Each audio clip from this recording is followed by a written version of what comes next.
Terlibat jeru dugaan korupsi pembangunan Siring yang berasal dari pokir anggota DPRD Muara Enim. 3 tersangka yang salah sikoknya pegawai PUPR Muara Enim ditahan oleh Kejaksaan Negeri Muara Enim.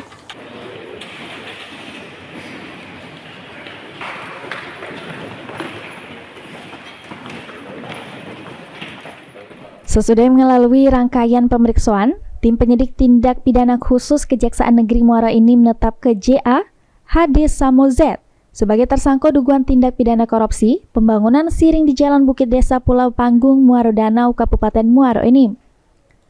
Proyek ini merupakan pikiran pokok atau pokir anggota DPRD Muaro Enim yang direalisasikan proyeknya pada Dinas PUPR Muaro Enim melalui pihak pemborong.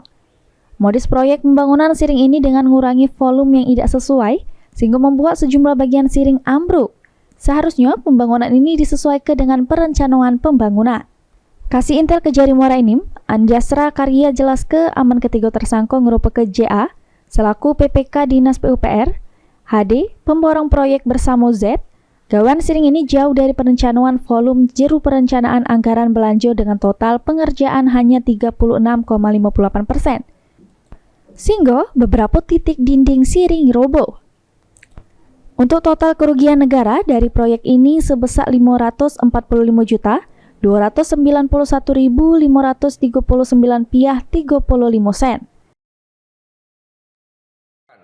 3 orang sebagai tersangka.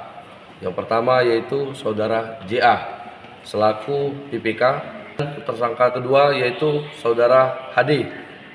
Saudara HD ini selaku kontraktor dan saudara Z juga ditetapkan sebagai tersangka. Saudara Z ini selaku kontraktor juga melakukan penyimpangan dengan melaksanakan pekerjaan jauh di bawah spesifikasi yang tertuang dalam RAB, yaitu hanya melaksanakannya sebesar 36,58%.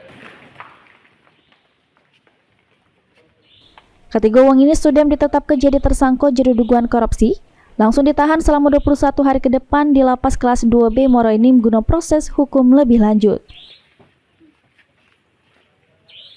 Mardian Syah, PAL TV.